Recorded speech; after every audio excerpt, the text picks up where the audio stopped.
Chapter 16 The Last Battle. So it was that Halima and Shamari set out to return to the land of the Abaka. Madango and Nima accompanied them. Halima released them from their oath to her family and told them they were free to remain in the village, but they chose to go with their beloved princess. That night, in an ancient ceremony, Shamari and Madango, who had shared in one terrifying moment a bond few men could ever know, sacrificed a sheep. They shared its blood and liver, linking them forever as Kechario, blood brothers. From this day forward, they would have all the responsibility and all the rights of true kin. The people of the fishing village gave the party all the provisions they needed: calabashes of water, smoked fish, jam and honey, flint, shields, and spears. The travelers attired themselves in long, nondescript robes that the travelers from scores of different lands wore in those days. After making a sacrifice of a young goat and saying prayers for a safe journey, they set out at dawn. The people of the village cheered and waved as Halima left the seashore and headed inland, 3 paces behind her husband, as was the custom.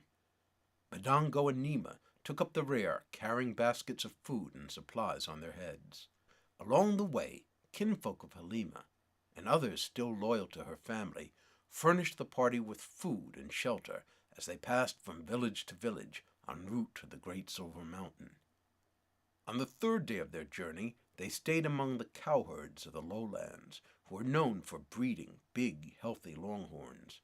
They had suffered in times of drought and survived only because old King Babatunde had sent them grain to feed their cattle. So they loved Halima's family and protected the travelers. When darkness fell, Halima and Shamari lay together under a large blanket of lion fur in a small round room beside the granary of the village chief. A torch hung on the wall, filling the room with a dim, flickering light. Madango and Nima were snoring inside the granary itself. The animal smell of the fur kept Halima awake. For a while she twisted and turned, unable to sleep, then ran her delicate fingers over her husband's taut, flat belly. "Husband, it has been so long since we've made love. I miss the strength of your body," Shamari groaned. "Do your wounds still hurt you, husband?" The giant tore her small hand away and clapped it on her midriff. He chastised her. "My children, my family, my people face slaughter, and you want to talk about love-making as if we were newlyweds? I am no randy youth." Halima felt blood rush to her face and looked away, ashamed. But then she turned back and saw her husband's twitching jaw, and knew in her heart there was something amiss. For, as it is said, it is the wife who knows her husband. "You need to see my prettiness to feel desire? Is that why you do not touch me?" Shamari groaned a second time. "My own wife mocks me. Today I stumbled in the forest where I used to walk as a lion. Now I need to be led across the river like some doddering old grandfather." He reached for her. "I do not feel like much of a man this night, sweet Halima." Halima took his hand and ran it across her cheek. She kissed his long fingers. "You are very much a man to me, Shamari. When you stumble and fall, you rise up again and go on. That, to me, is a man." She stood up and doused the torch, pitching the room into absolute darkness.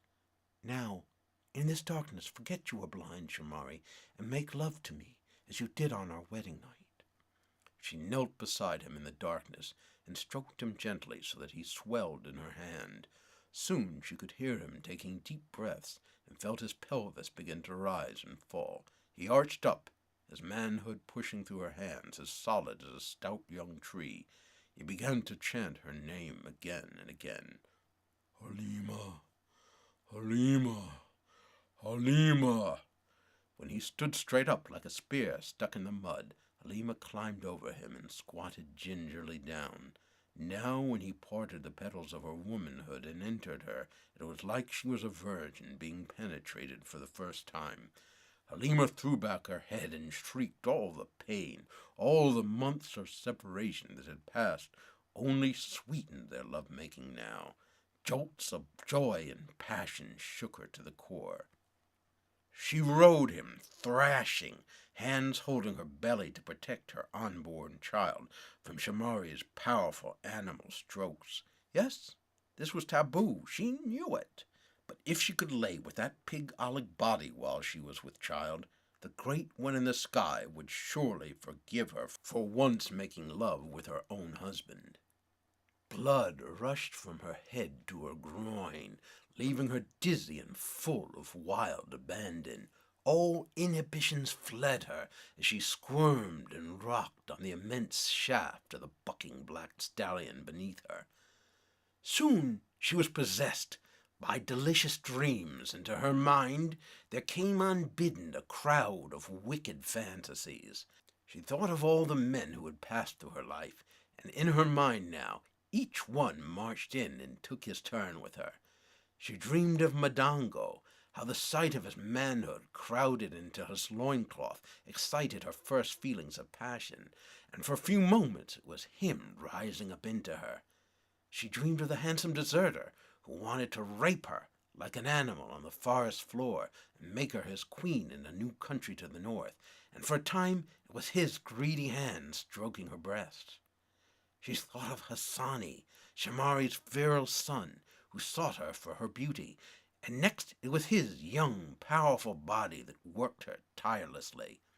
She dreamed of Al-Badi, who wanted to possess her even more than he wanted to rule the world, and now it was him taking her in every humiliating way, humbling her and making her love it.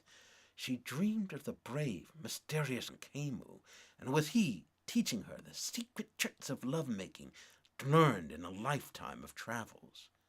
And she dreamed of her stepson Kakoi, who wished he was a man, and for a moment he was grown up, and it was he who held her in his strong, protective arms. As she rose and fell on that tall, magnificent column, all these thoughts took hold of her, but they came and left, insignificant, passing fancies that dissipated like breath upon a mirror. In the end there was only one, strong, sure, good Shamari, the king of kings, who was all these men and more. It was he who was in her thoughts as she climaxed once, then again, and a third time. "Yes, yes, yes, Shamari," she cried as he exploded inside her. Afterward, they lay clasping each other tightly.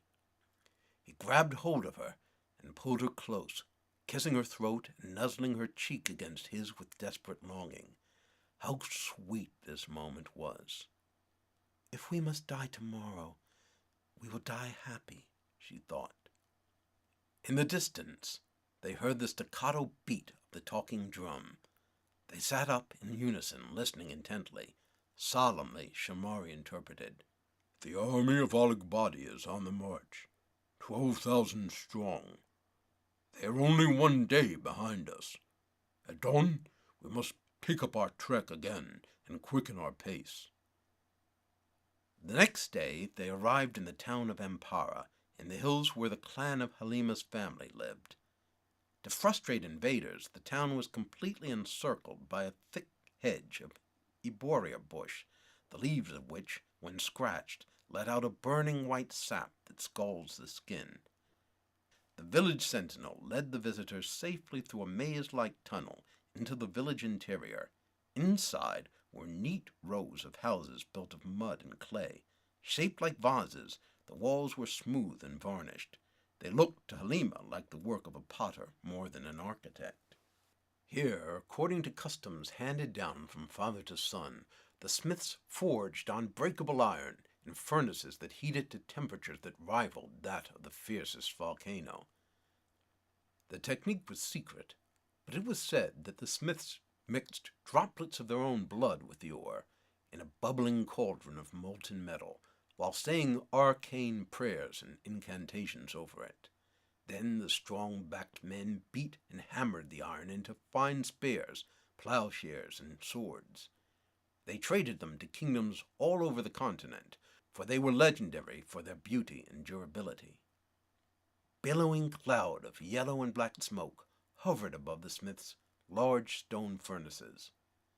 "It stinks here," Nima whispered, holding her broad nose at the sulphurous smell that filled the air, "like rotten eggs." "Hush!" Halima scolded her.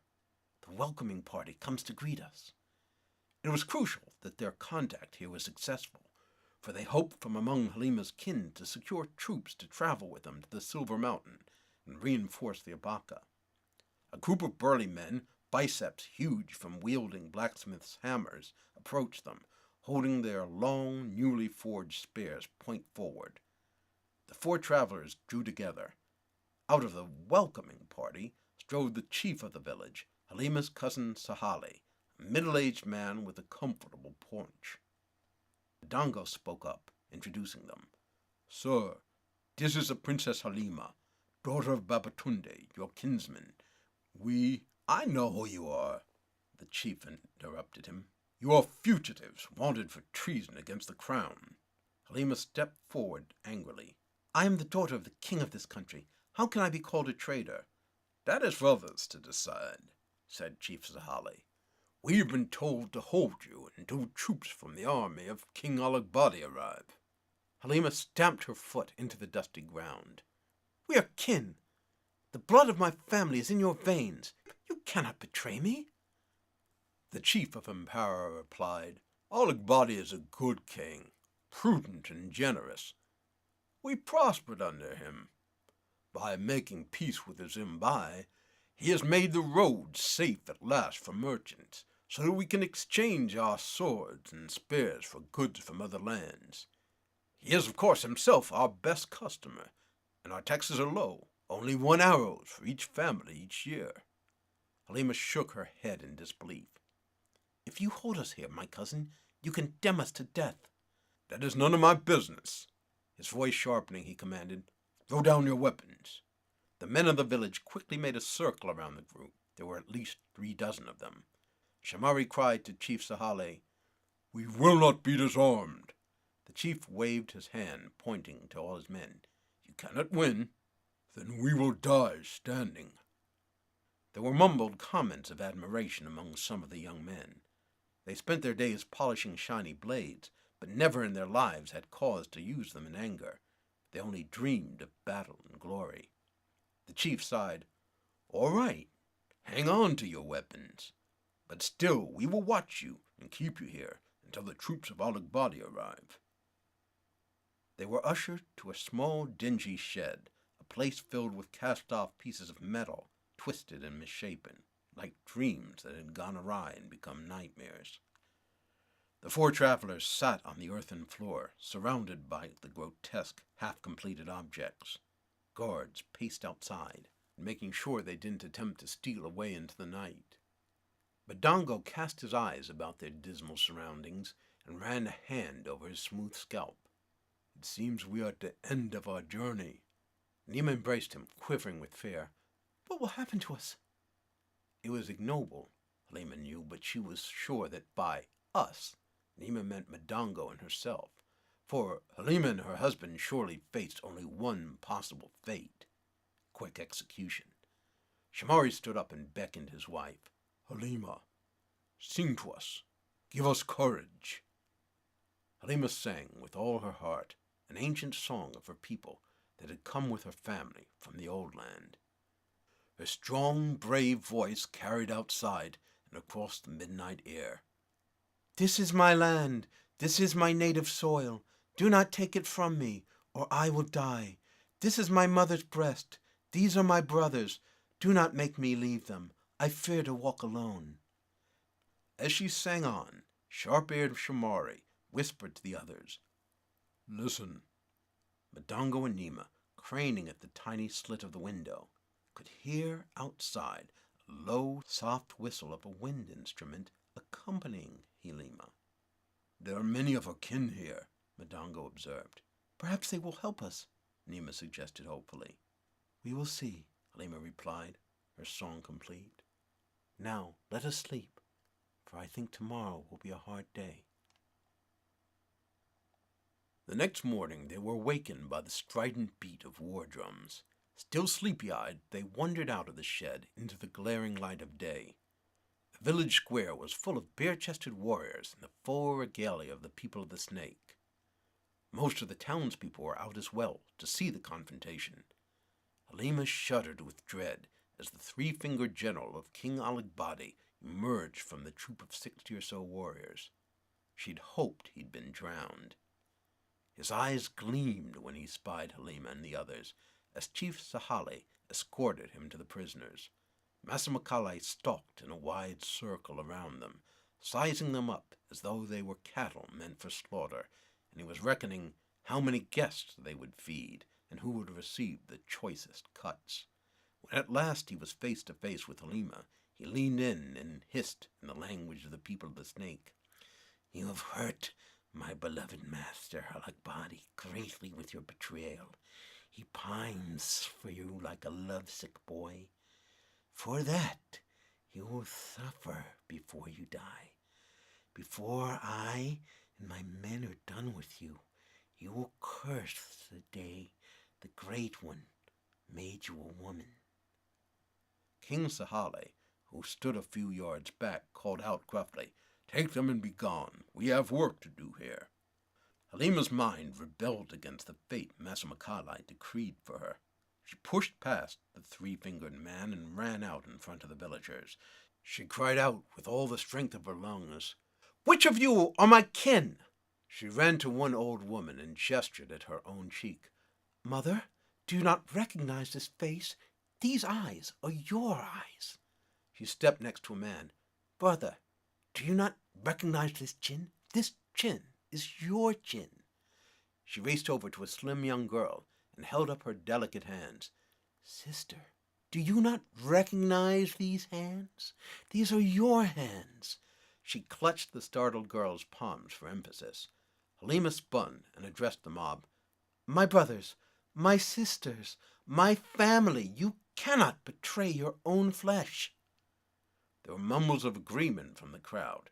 Now some in the town began to protest. Do not let them take her away. She is our daughter. Another shouted, One lineage is one blood. A few dozen people of all ages pushed forward. Masamakali turned to the village chief, fuming. You are in charge here. Order them to part. But now Sahalai grew hesitant. And yet I do not want to see my people divided. For it seems those who are her close kin will protect her, and those who are not her kin will side against her. It will be neighbor pitted against neighbor, and blood spilled on the land today. He told Masamakali firmly, I must ask you to take your armed men and go. Join the rest of Aligbadi's troops. A cheer went up from Halima's supporters in the crowd. You see, you cannot cook a goat's calf in her mother's milk, Nima declared triumphantly, crossing her arms. Masamakali glowered and pointed at the surrounding houses with his deformed hand. If we leave today, we will return with an army to raise this Voden's den. A few in the crowd who were not related to Halima protested and demanded that the princess be turned over to the soldiers. Better one dies than the village burns, they shouted. Shamari strode forward and addressed Sahale. Noble chief, whose people forge mighty steel that will last 800 years, let us settle this like men. I against this one, who tortured to death 8 of my friends.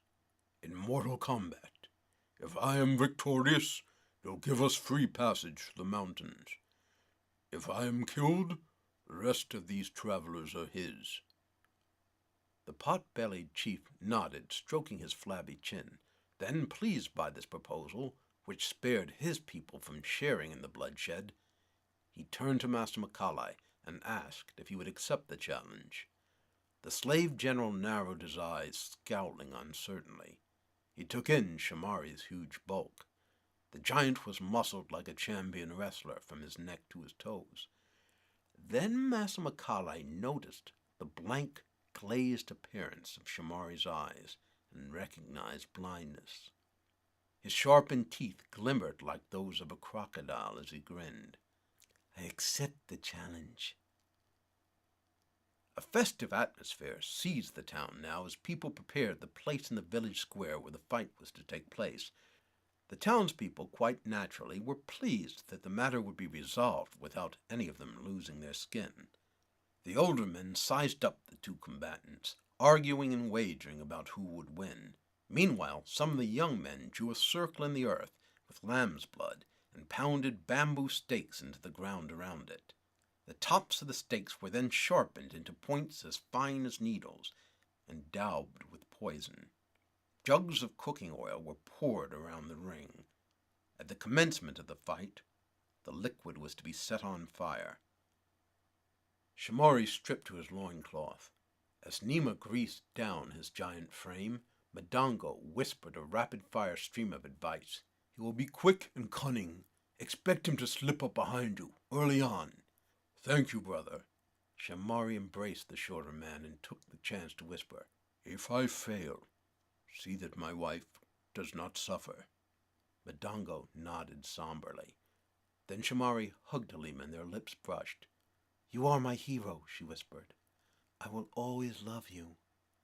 She smiled, for the first time in so very long, his confident, kingly smile, took up his spear and shield and turned away.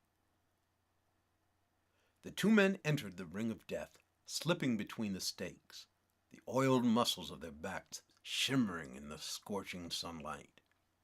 Halima was dismayed to see that, stripped for action, Masamakali was much more powerfully built than she would have imagined. His body was a mass of tight, gnarly sinew covered with worm-like scars. Chief Stahale gave a solemn order, and a torch was put to the ground. A ring of fire leapt up, hemming the two combatants in. At the sound of the crackling flame, Shamari crouched instinctively, raising his shield. Masamakali did likewise, and the two began to circle each other stealthily. Then all of a sudden they rushed together like charging bulls, their buffalo hide-covered shields struck with the power of lightning bolts colliding. Young women in the crowd screamed and fell back. There was a terrible clang, and the two men hopped back. Halima's heart beat like a sledgehammer falling on an anvil. It pounded as loud as though she were the one standing in the ring of fire facing death. The combatants circled each other again, shields raised, weaving in wheels within wheels. Suddenly, Masamakali rushed a second time. Halima shrieked in warning, and blind Shamari braced himself just in time. The shields clashed again with a force that would have battered an ordinary man to the ground. A broad, suffocating hand clapped over Halima's mouth, and she found herself pinned from behind by one of Masamakali's warriors, silencing any further interference. This time, the combatants' shields clung together as Masamakali's momentum carried Shamari back. Throwing all his weight into the effort, the slave general propelled Shamari backward toward the burning bamboo stakes. Shamari's bare feet sank into the dust again and again as he stepped back against his will. "No, no, no," Halima thought, overcome by helpless anguish. She watched her husband's broad back move closer and closer to the razor-sharp stakes. At last, Shamari stopped moving and dug into the earth with his heels. Halima saw his bulging thigh muscles grow taut as he steadied himself. Now, step by step, he drove his adversary back. Now, as they crossed the circle in the other direction, Masamakali looked behind him and saw the stakes approaching. His eyes grew wide with fear. At the last second he gave way, lowering his shield and stumbling clear. The two warriors faced each other, panting. Shamari caught his breath, then with a sudden burst thrust out his spear. The iron tip ripped through his adversary's shield, as if it were a fig leaf, glancing past Masamakali's cheek and drawing a thin red line of blood.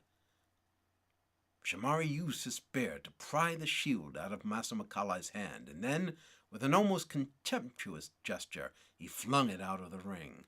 The crowd roared in approval.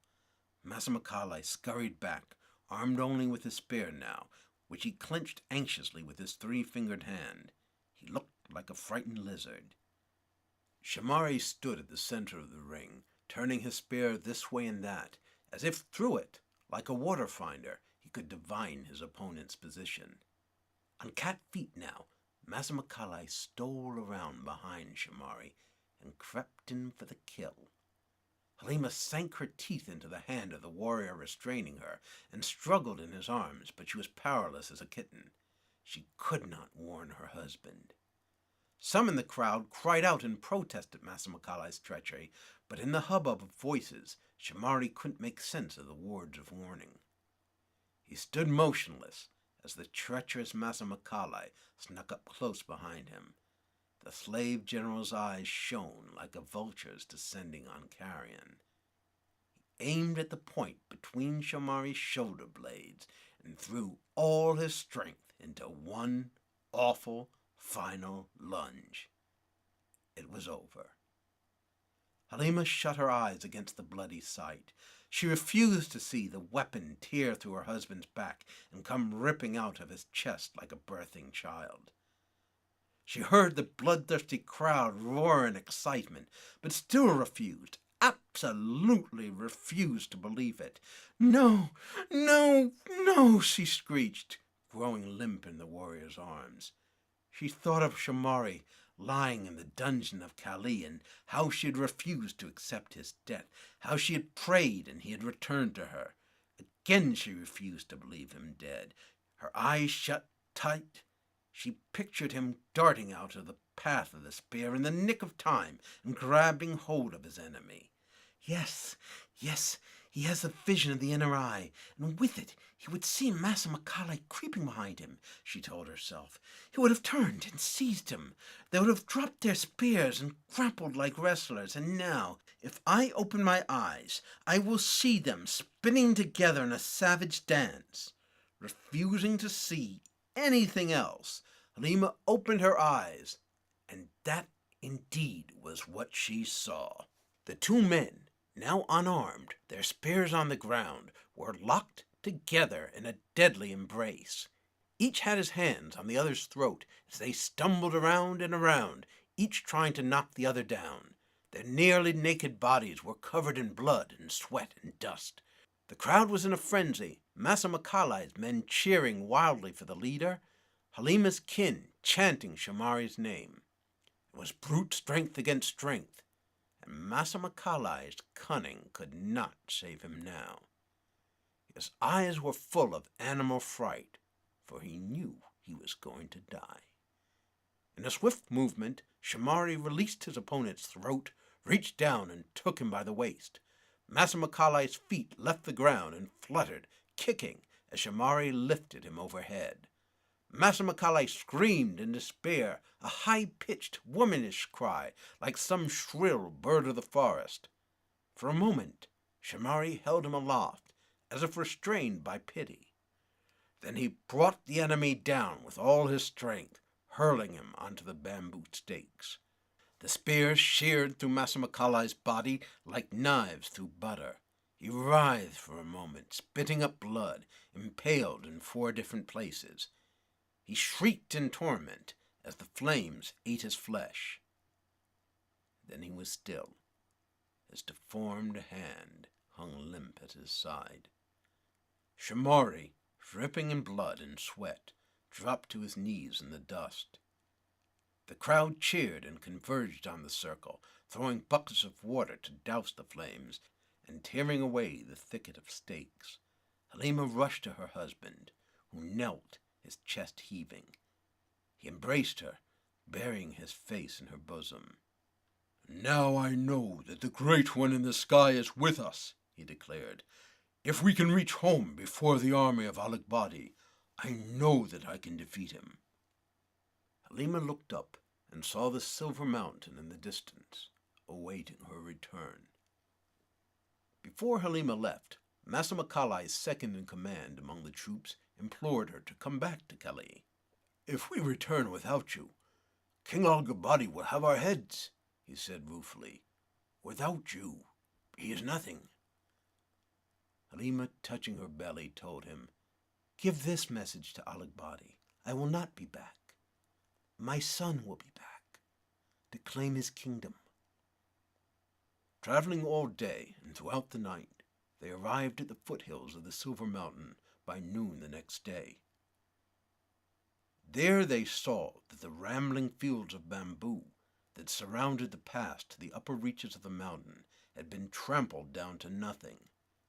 Madango and Halima exchanged somber looks. They knew the army of Alagbadi had passed this way. Only a huge team of war elephants could have wrought such destruction. Halima gazed in concern at her husband, whose unseeing eyes were serene. She looked up at the mountainside and wondered what more her own eyes would see before this day was done. When they reached the pass, they were not surprised that the thick, thorny nyika bushes which had hidden it had been torn away. As they entered the narrow pass, they found it eerily still. The stench of death quickly filled their nostrils. The corpses of warriors of the people of the Snake, and of Kali, and of the Zimbai filled the pass, lying twisted and intertwined as huge bald vultures sat on their faces, pecking greedily at their eyeballs. So there was an ambush, Halima thought. Perhaps there is hope. Nima began to pull away. Please, princess, let us go back, please. We will find nothing but death here. Grimly, Halima shook her head. They wove through the gauntlet of broken bodies, stepping over corpses where there was no room to pass. This once I envy you your blindness, blood brother, Madango said to Shamari. It was nearly sunset when they finally reached the great gorge that set apart Shamari's kingdom. The rope bridge had been cut by the city's defenders, but to Halima's dismay, she saw that other temporary bridges had been slung across the ravine by Alagbadi's engineers, and these bridges were still intact. In the distance they could see Shamari's city. Black smoke rose above it, and sparks swam like fireflies through the sooty air. Halima hung her head. Grimly they crossed a bridge and approached the outer gates of the city. The great wooden doors had been shorn from their hinges like a broken jewelry box, and all was silent inside the city, except the triumphant call of vultures. High above the shattered city flew the flag of the people of the Snake. Halima turned to Shamari and took his arm. "Oh, my husband," she groaned. Shamari pulled away from her and shambled through the gates like a puppet propelled forward by strings. Nima began to weep. She pounded on Madango's broad chest. Why do men butcher each other?" she demanded. "Let women rule the world if this is what you must do." Halima started after her husband, but Madango stopped her, suddenly raising his spear. Out of the smoking ruins a single figure crept. "It is the griot, Mwandepali," Madango said in surprise. The old man's soot-covered robes were ragged and bloodied, but he was unharmed. He was sinking to the ground from exhaustion, but Halima caught him and kept him steady. "What happened here, Venerable Mwandepali?" The griot replied, "This blood-soaked ground tells the history of this battle better than my poor words, princess. But let me tell you, men will long remember the bravery of the giants of the mountain, the tall ones that are no more. As Princess Halima instructed, I warned the Abaka of an attack and told them to position their forces in the mountain pass. When the armies of Alagbadi arrived, they were ready and pelted them with arrows and spears and finally sticks and stones. But more and more warriors of Kali and the Zimbai and the people of the Snake swarmed into the mountain pass. For King Alagbadi did not care how many men he lost, he would take this mountain. The Abaka fought bravely, but numbers were against them, and at last they were overwhelmed at the gates of the city where the final battle was fought. and that was the fiercest, the grandfather of all battles. For 500 years they will sing of the courage of the giants. Each of them brought down 10 of the enemy before he went to the spear. But in the end, all their courage was for naught. I remained hidden, and so I alone survived. All the rest in the city were slain or taken captive or fled into the forest. The Nakamba, Chamoko, brother Shamari, was left with only a few men, and they have vanished into the mountains, vowing to fight on against the tyrant Alagbadi. Wendepoli looked at his feet. You must think me a great coward. But Dongo shook his head. The battle was not yours, old one. Halima pictured her beautiful co-wives and their children. And the king's family, she asked, holding her breath. Wendepoli said, even the boy children armed themselves and tried to defend the city, but they were slain. Queen Rashida and all King Shamari's wives took a poisonous asp and let it bite them so that they would not be taken as slaves. Halima buried her face in her hands, the enormity of her sinful betrayal of these people filling her with guilt. My husband. We must find my husband, she mumbled. Yes, we must leave this place, Wendepoli told her, for the army of Alagbadi is now chasing after the few who escaped. When they return tomorrow, they will raze the city to the ground, sow salt into the earth, and burn all the dead. They hurried through the charred, broken gates and into the burning city, all choking and bleary-eyed from the thick black smoke that curled through what was now a necropolis. Bodies, blood, and severed limbs were everywhere, and hungry flies settled down in droves on the corpses. In the center of the city, they reached the compound of the king, from which tall flames shot. Halima's heart sank when she saw the body of Shamari's young son Kakoye, who had saved Halima from a lion, lying curled in the doorway. He looked as if he might be asleep, save for the arrow in his heart. The boy died the death of a man. In his hands he clenched the long spear of his grandfather, which Shamari had given him so long ago. Halima knelt beside him, weeping. She lifted his head and ran her hands across his features, which were peaceful and angelic, as if he were in a deep, untroubled sleep. Halima shook, shame filling her. Oh, brave Kakoye, your little mother has killed you. From inside the compound, Shamari emerged, carrying the body of his first wife. Her stiff body was draped in a long purple mantle, and even in death she had lost none of her proud beauty. Shamari threw back his head and let loose a roar of anguish that echoed through the streets of the murdered city and shook the sheltering mountain walls. Gently he laid down his queen and staggered to his feet. All of you can go, he intoned in a dead, hopeless voice. He bent and pried the spear of his father from the lifeless hands of young Kakoye. I will stay to face them when they return. You will die, Madongo protested. Then I will die standing. Badongo wrapped his hand around his spear. If you stay, I stay, brother. Shamari hurled the spear away in frustration, then fell to his knees, burying his face in his hands. He pounded his chest with both fists, then threw them in the air, either to beckon the great one in the sky or to curse him. I am undone, he wept. I am a king without a country. What is there for me but death? Halima crouched beside him, rocking with shame. All this was her doing, she thought.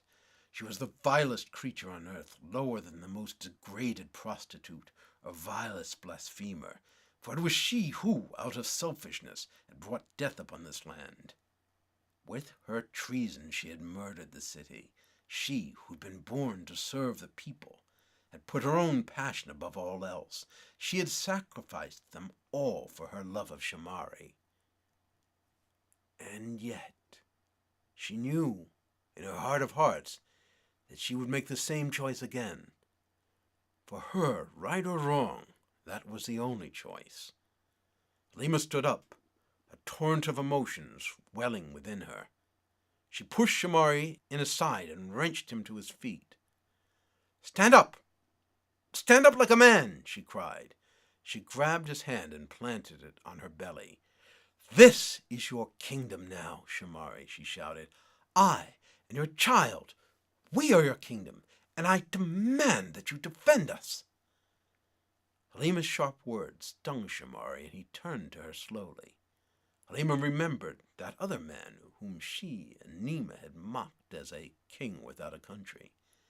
It was a handsome deserter who promised to sweep her away to a new land over the mountains, beside the great river that flowed south to north. Desperately she went on. "There is a fertile valley in the north, where the grass is tall, and the air is pure, a free land as yet unpeopled. Let us go there, husband, you and I, and our friends, and found a new kingdom, for there is nothing for us here, or in Calais." Shamari stared at her with his dead, unseeing eyes, as Halima stood trembling, waiting for his reply. He wiped the tears from his sooty face and pointed to the mountain peak, where the crimson sun was falling behind the ice cap. "Wait for me by the river, wife. I must climb the mountain face and visit the old man of the mountain, our seer, Oloshigan. I must seek his wisdom. The army of Aligbadi will not return until after morning light. I will be back by dawn, or I will not be back." Halima embraced him. "If you return, I will be there waiting. If you do not return, I will be there waiting." As the giant warrior strode off, the old griot marveled. "He will try to scale that mountain face alone in the dead of night?" "We should have stopped him," Badongo said. "He has climbed that mountain before, and knows every handhold, every foothold. He will reach the mountain peak, and he will be back by dawn," Halima told him. "He will come for me." They waited for Shamari at the rocks by the river, where Halima used to squat alongside the women of the city, washing clothes. Under the darkening sky, Nima slept in her husband's arms. The pair decided to come with Halima on the journey, if there were to be a journey, for both of them deeply loved their princess. Of course, Wendepali announced he would accompany them, for it was his duty to serve her family, as his ancestors had for generations. Halima leaned against the boulder, her hands resting on her full belly. She could feel the life growing within her. Now she was sure she could feel the second tiny heartbeat. The princess looked at the city, which was still burning, and called to Mwendepali. "Friend of my father, was it evil that I did, to sacrifice so many for the love of one?" Mwendepali looked up at the stars. "In time, Alagbadi would have found the pass. Perhaps the Abaka were destined to fall. All kingdoms last but a time, and then they become part of the past," he said gently. "But what is wrong with me that I should make such a wicked choice?" she demanded. "Now I've condemned us to be wanderers, outcasts all our days. If we begin a new people, what kind of people will a weak creature such as I ever make?" The old man turned to her and said, "All along, yours has been a separate destiny, Halima. You were not destined to follow in the path of your mother, but to lead us to a new place we have never been." Halima nodded, comforted by the old man's words.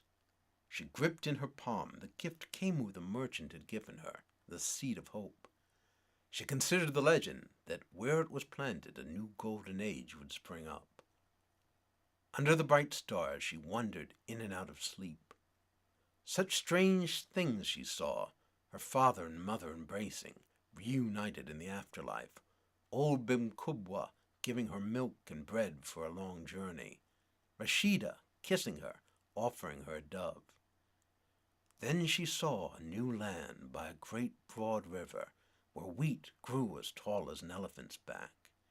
She saw her child, a young, strong brown boy, Kikoyi and yet not Kikoyi, running toward her laughing, arms outstretched, crying, "Mother!" Halima's eyes opened. The mountainside was transformed by the brilliant yellow light of dawn. She felt fully rested now. It was as if the strange, sweet dreams had washed away all the pain and tribulations, readying her for a new tomorrow.